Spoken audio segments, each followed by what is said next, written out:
de combo trabino nzaba pambola bino nouvelle tozala ngo ezali ke Ankakimini Bobila Dawa et Antoinette Kosia bazala Kinshasa bayaki depuis ça fait 2 ou 3 jours ya kaka tango gouvernement ebimi et bango be bayemba ngo Kinshasa parce que bakombo na bango ebimi te.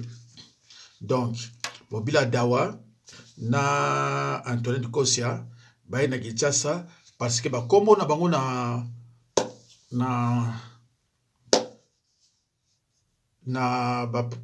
bato banome ba ministre bango babimite do bauti na Maroc.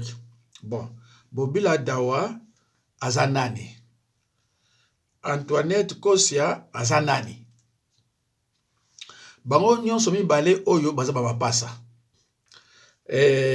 basi ya criminel dictateur petit de l'état Mobutu, un grand voleur. Basi na bango nde bango yeyo mokili basakana nango te, mokili ko basakana nango te.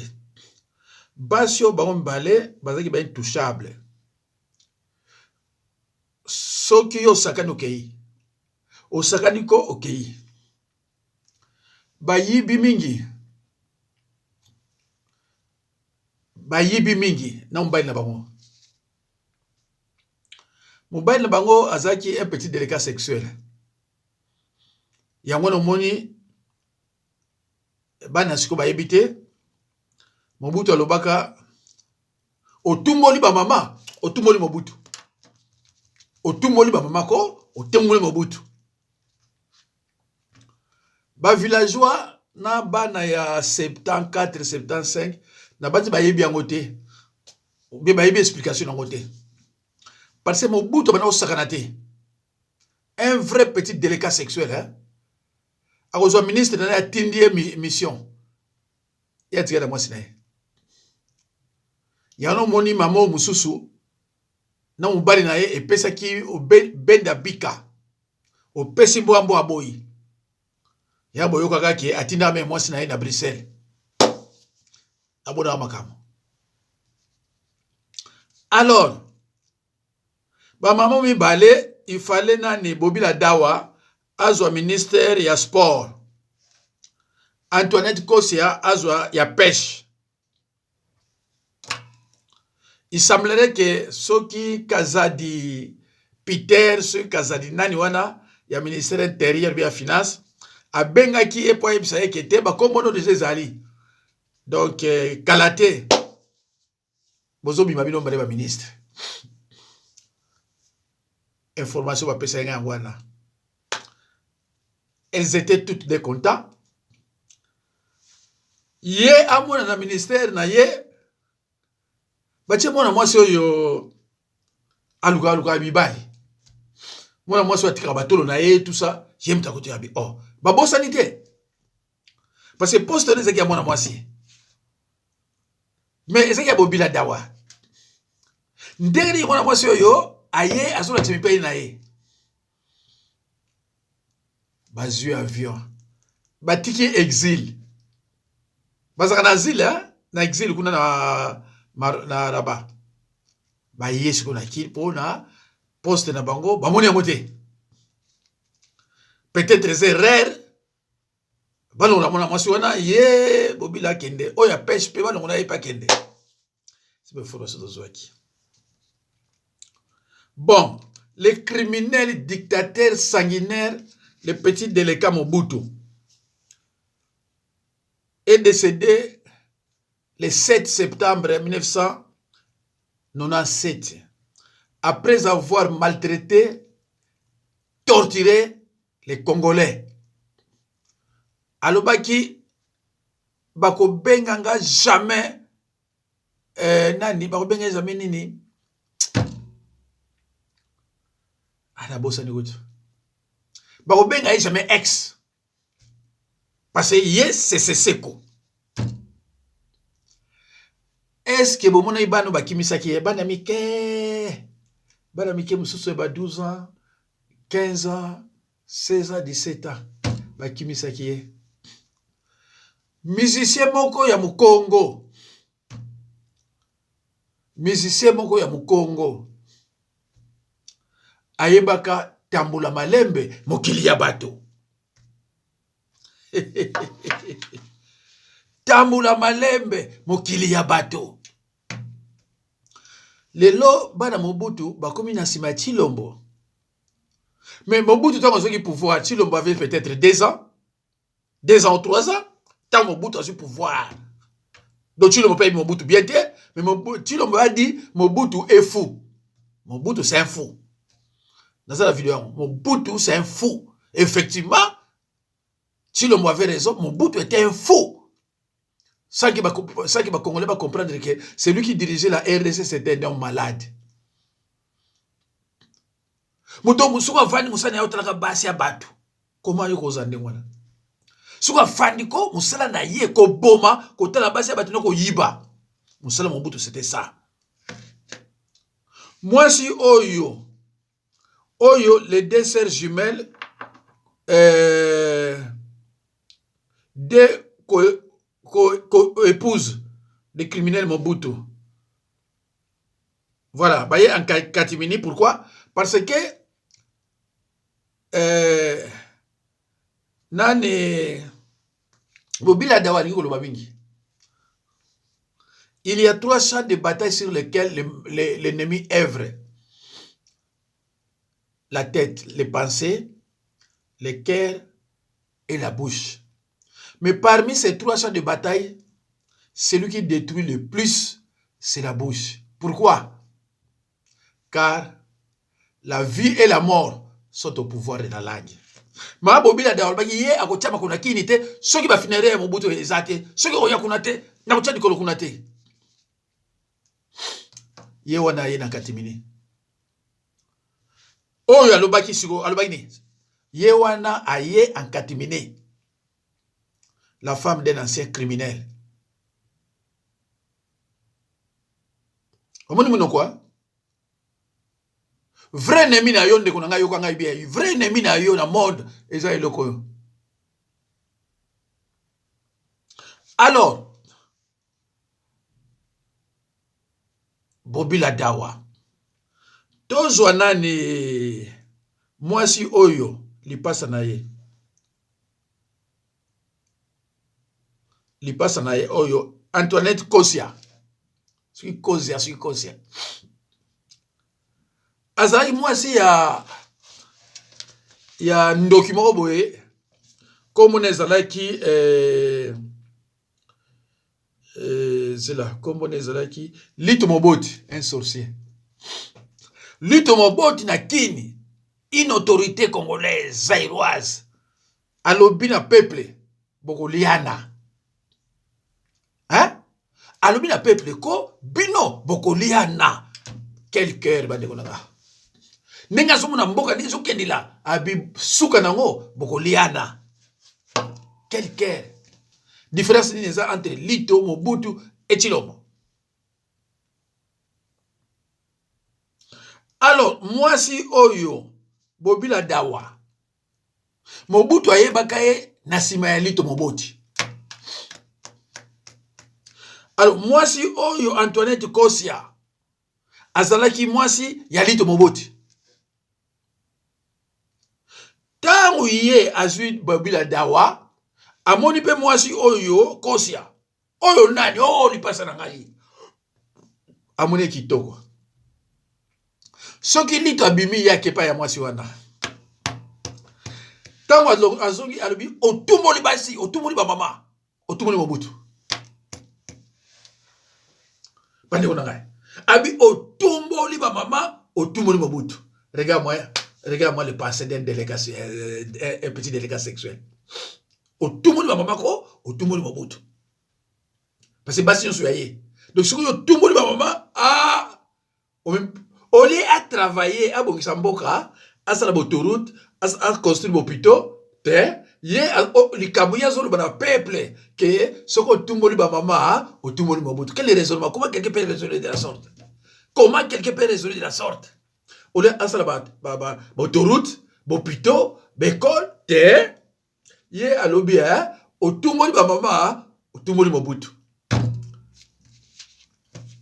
lelo oyo mais Mobutu ba milliard nyonso ya mboka ezali nango ya ye na oloba ye wana este bazwi yango te eza na mboka Mobutu mais ndeko c'est grave lelo bana ya Mobutu bo bakomi kolanda Tshilombo bakomi koluka mosala pa ya Tshilombo oyo aza na France awa locataire oyo aza na Belgique kuna locataire mais finalement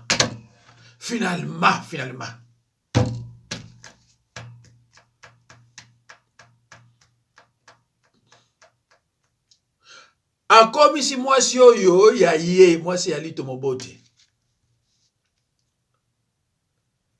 ndeko nanga kala te na 1981 Lito Moboti akufi Mobutu empoisonné na 1981 Lito Moboti akufi Mobutu empoisonné ye ale azwi mwasi na ye tango azwi mwasi na ye alobi botumboli ba mama etali bino botumboli ba mama ko botumboli Mobutu tala abomi moninga pozo mwasi na ye azwi ye ala kumi na basi mibale ba pasa c'est le seul président au monde oyo abala azala basi mibale ba jumelle seul président au monde oyo azali na basi mibale ba jumelle ndoki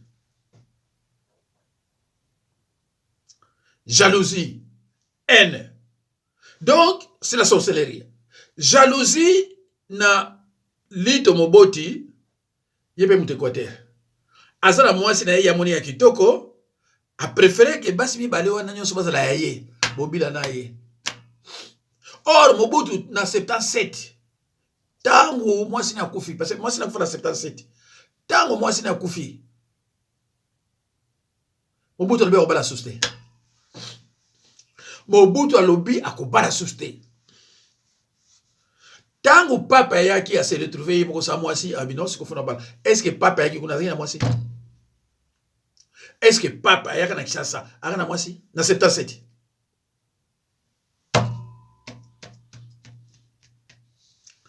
c'est grave hein Maman Antoinette Mobutu aboma ye na 1977 Maman Antoinette Mobutu aboma ye na kindumba na ye na 1977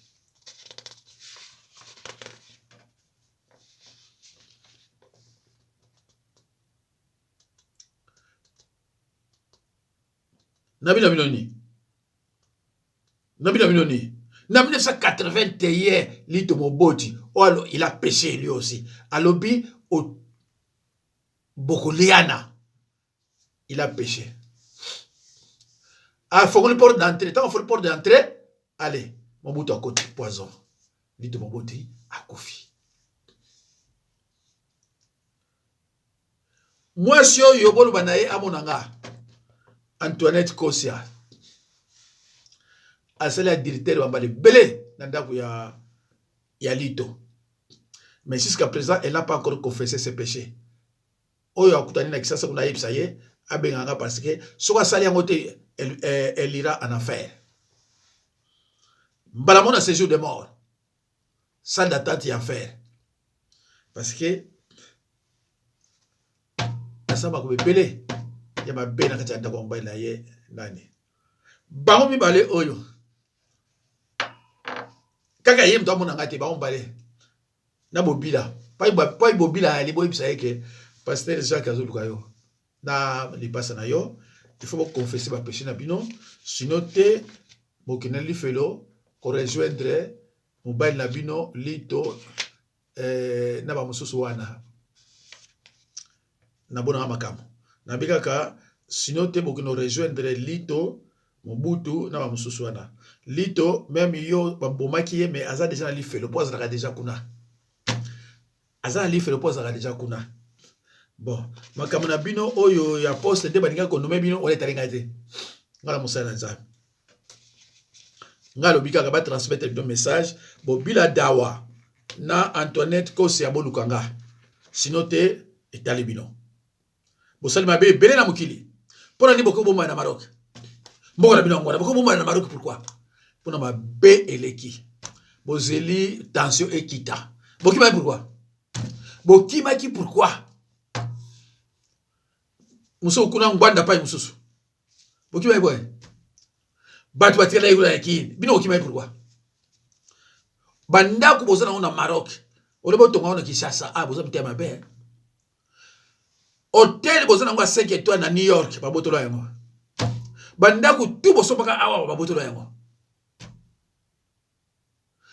olebo tonga na Kinshasa na boko na bino rien bobila dawa ba camarade bozali na Kinshasa tika bango yo kima na exil po bozali mitema be yo na mobile na famille na yo so bozali mitema lambo ko kima te et corps pe mobile na yo tozana besoin na motema na Kinshasa corps mobile na yo ko tozana besoin na motema na Kinshasa eza déjà corps mo malédiction corps malédiction osakana te bobila dawa na 66 hein biso na bomba da bandako so ba kuti bino ka boye boza me minere mais so ba kuti bino na groupe bozo ba kombo même en Mobutu te on suppose que le comme Mobutu tant ba zo bino esili mayangalele tant ba ko zo bino pa mayangalele nazana mundimi nanga na 67 papa nazaki nganga Mobutu atindi na njili bayo kanga papa moko boyanganga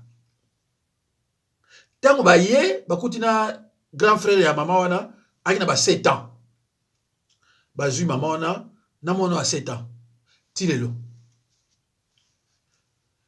tilelo mon dimina wana za sona ba 60 quelque chose combien a bosse na likabona te il était traumatisé à cause de votre mari Mobutu criminel sanguinaire buveur de sang maman bato beleka wana te Mobutu atika ba orphelin belé Mobutu atika ba veuve belé o bo mi bana bon.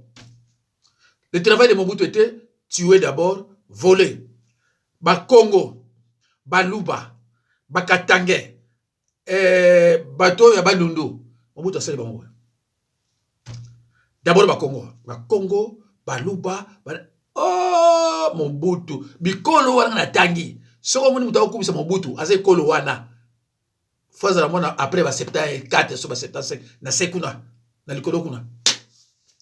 Mwana mutu nyonso o ya 1930 40 50 muke ba 50 quelque muke 60 soit pesate 60 na ba histoire ta mazo kola mais mutu na ba 50 quelque abuto na ba 50 quelque abana mona Mobutu demote boka tala bino ka Mobutu na sangwa bino boyoka Mobutu na sangwa bisango te boyoka ba village boyoka kisu wapi boyoka Mobutu te tokoti kana kozwa président motema benet Mobutu te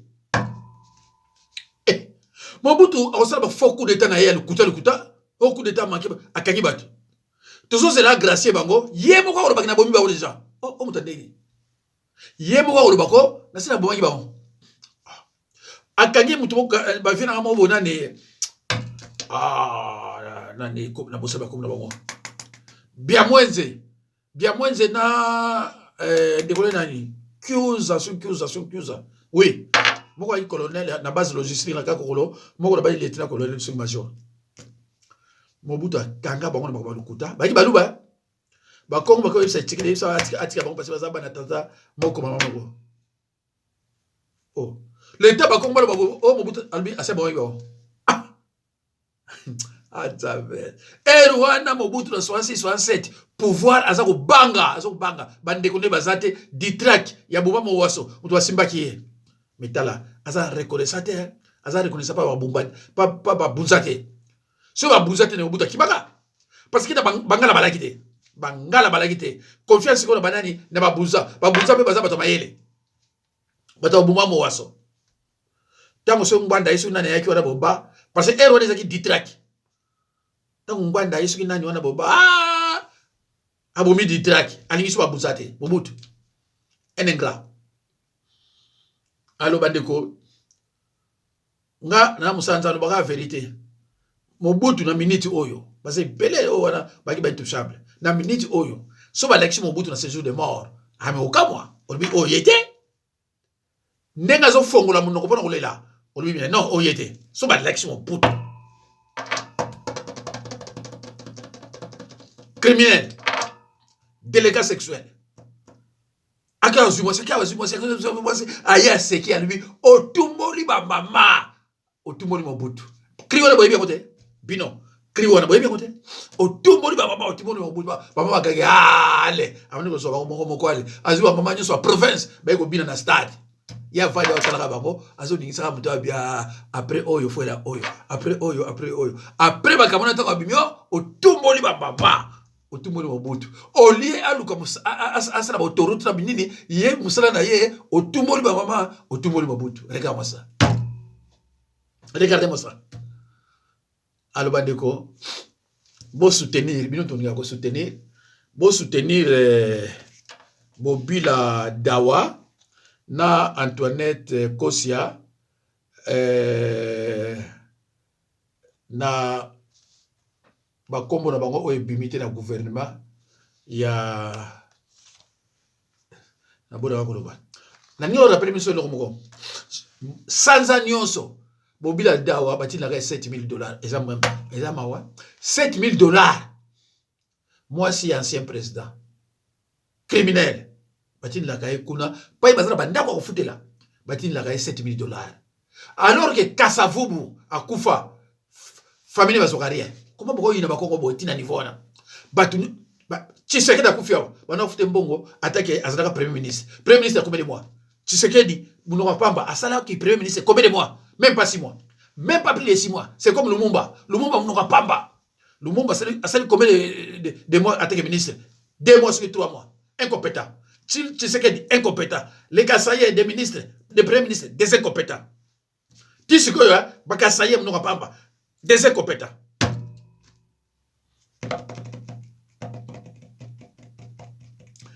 Gouvernement nyonso soki ba Congo bazate, baza ebelete, gouvernement wana est échec. Parce qu'il y a que des Congo qui sont des gestionnaires. Les restes de wana mnoka pamba. Tala mboka pa ikaisa de Congo, tala. Tala salité. À l'époque de Kassavou, bazo benga okil la belle. Bino ba okil village, ba mbokatier. Ba benga okil la belle. Tango bino ba bingizi la boye, tala. Botala ko? Ezanga kosi, botala. Merci nzamazana bino.